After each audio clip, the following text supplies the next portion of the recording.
Yes, the forever stairs in Mario, but this was an excellent point. I needed something to kind of get us in that mode. So I wanted to talk about multiverse fatigue. Do we ever have that? Now, before, when I looked at the latest Multiverse of Madness, and of course, these two movies here connect pretty well. This one not so much to the cartoon Into the Spider-Verse, but that's what we got. We got this sort of multiverse trilogy, if you will, by Sony and Disney. And I like it. I mean, it makes a great, Saturday night matinee, 6 hours of movie, right? But how did this all begin? We'll go through a little history lesson. I mean, if you want to go through the original alternate realities, I think of Spock.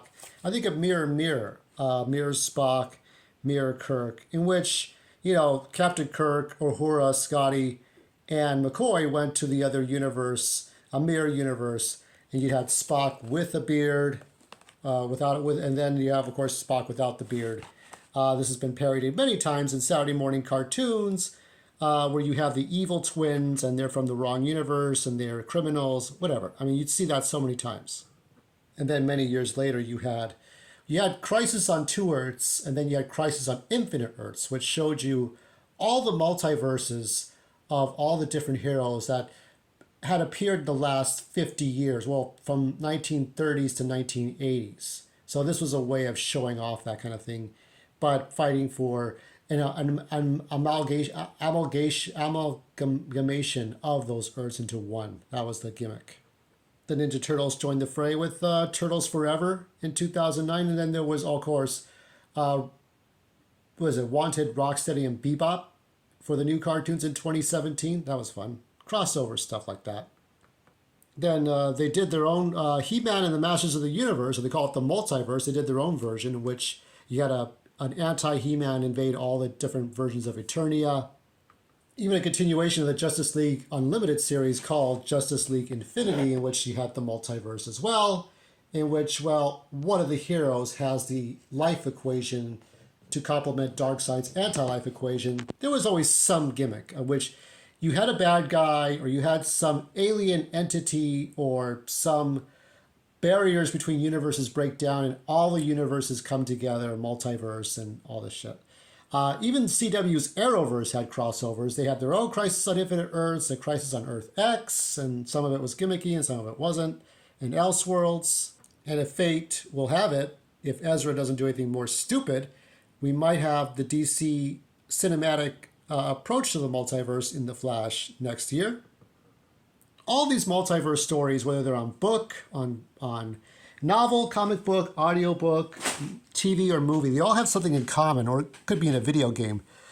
They're all designed to kind of get you excited for every version of a character or characters, heroes or villains, to come together and do something.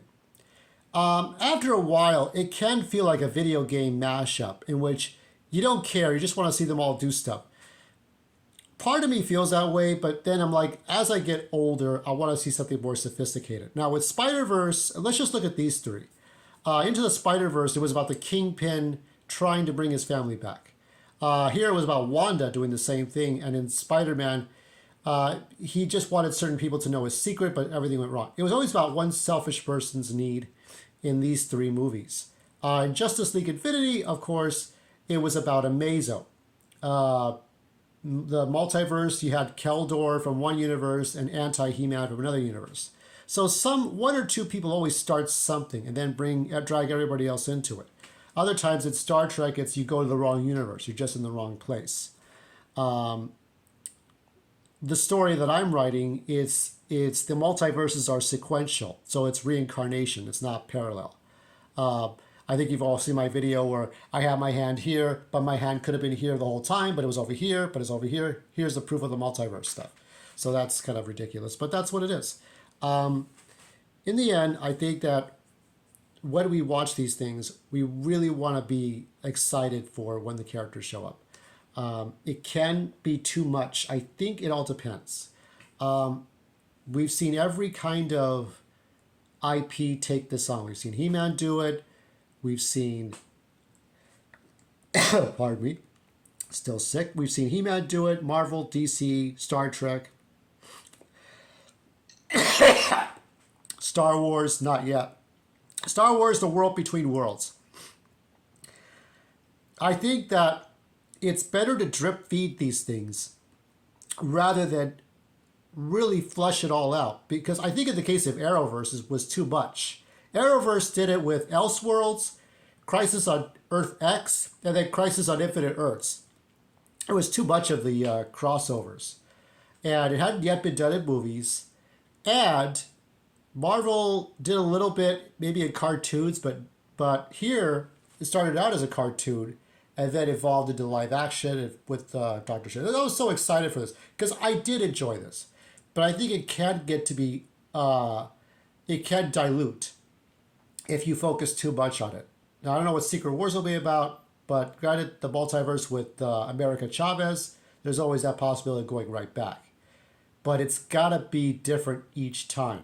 It's like with Batman, another Batman movie, there's gotta be more of a point. If it's more of the same shite, I wouldn't go back and see it.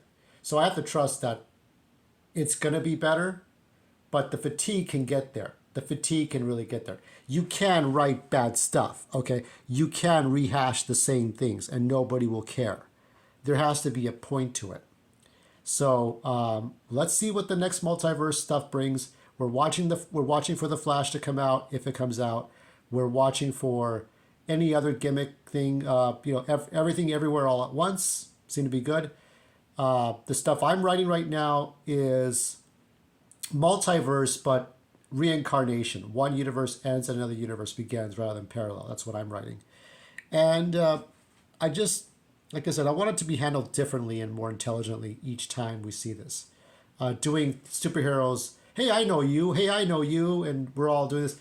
This kind of thing, like in Justice League Infinity, can get kind of old. So I want to see better. Let's see better. And I have a short coming up dealing with Justice League. Stay tuned for that.